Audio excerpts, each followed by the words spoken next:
We all ask ourselves this. Why do we make mistakes? It seems like a simple question, right? But the answer, it goes so much deeper than just, a little slip in logic. Today, we're going to explore the hidden architecture of why we get things wrong. And we're not talking about them as failures, but as a fundamental, often invisible part of how we actually think. We're going to uncover the errors we don't just make, but the ones we actively trust. This right here, this single idea is the key to everything we're about to unpack. Just think about that for a second. You could build a skyscraper with the most flawless engineering in the world, but it's still going to collapse if the foundation is cracked. Well, the exact same thing is true for our arguments. The most dangerous errors aren't the little miscalculations we make along the way. They're the flawed starting points we don't even realize we're standing on. So let's start by looking at this invisible architecture. Our minds are constantly building arguments, right? But what happens when the very foundations of those arguments are flawed from the absolute get-go? And that brings us to the first, and maybe the most fundamental source of all our errors, the flawed foundation. We are talking about wrong assumptions, those little ideas that quietly steer our thinking before we've even had a chance to start reasoning. So, what is a wrong assumption, really? It's way more than just a guess. It's an unexamined belief that just sneaks into our thinking. A lot of times it's because it's convenient, or it's a habit, or maybe it just feels right and it's easy to believe. And the scary part is, once it's in there, it secretly directs everything that comes after. And this is where the real danger is. It's like a domino effect. It all starts with that one silent assumption that just slips in totally unnoticed. Then, that assumption starts to bias the very questions we ask, which, in turn, leads us to only search for evidence that confirms what we already think.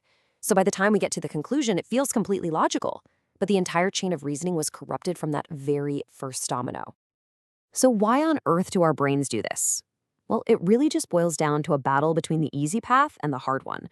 Our brains, they're wired for efficiency. So accepting evidence that confirms what we already believe, that's easy. It's comfortable. It feels familiar. But running into something that contradicts our assumption, oof, that requires real work. It forces us to go all the way back and rebuild our entire mental model from scratch. And that takes a ton of energy. And this preference for the easy path leads us directly into our next big problem, the confidence trap. This is one of the great paradoxes of thinking. When an idea feels smooth and easy to process, our confidence just soars. But that very feeling of fluency can actually make us less careful and way more likely to make a mistake. This is a phenomenon called overconfidence drift, and it's not a sudden jump. It's this slow, subtle widening of the gap between how certain we feel and what we actually know. It's kind of like driving the same route to work every single day. Eventually, you just stop paying close attention because it's so familiar. We mistake that fluency for real mastery. So what's actually fueling this dangerous drift? Well, there are three big psychological drivers. First, this illusion of smooth progression. If our thinking feels effortless, we trick ourselves into believing it's correct. Second, there's the trap of past accuracy. Being right before makes us overconfident that we're going to be right again. And third, the blinders of selective attention. As our confidence grows, our focus actually narrows, and we only see what we expect to see. And this really gets to the heart of selective attention. It is not a passive thing. Our mind is an active filter.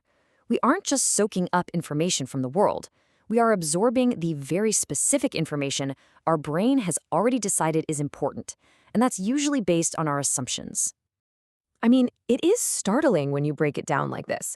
We think we're operating with the full picture, but research suggests we might only be consciously noticing about 15% of the information available to us.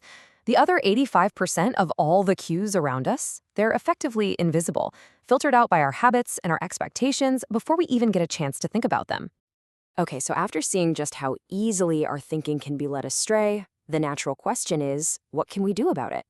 And the answer isn't to try and avoid errors completely. That's impossible. It's to develop a discipline of correction. It's about a fundamental shift in mindset, seeing error not as failure, but as insight. This is the crucial shift we have to make. The goal is not perfection. The goal is to build our reasoning on a foundation that can actually stand up to inspection, not just on a feeling of confidence. It's about creating arguments that can withstand being taken apart and examined from every single angle. So how do we put this into practice? It starts with a constant cycle of review. First, always revisit your premise. Go all the way back to the beginning and ask yourself, where'd this idea even come from? Was it a habit? Was it just convenient? Next, you have to actively seek out challenges. Instead of looking for people who agree with you, find someone who will poke holes in your argument and show you your blind spots. And finally, map your errors. Start tracking them. Notice your patterns. Are you always overconfident in one area? Do you misread a certain type of signal? Recognizing the pattern is the only way you're ever going to break it. And all this brings us to one final question I want you to take with you. Think about your own work, your life, your core beliefs. What is one fundamental assumption that you've built everything on, that you trust completely but have never really truly questioned?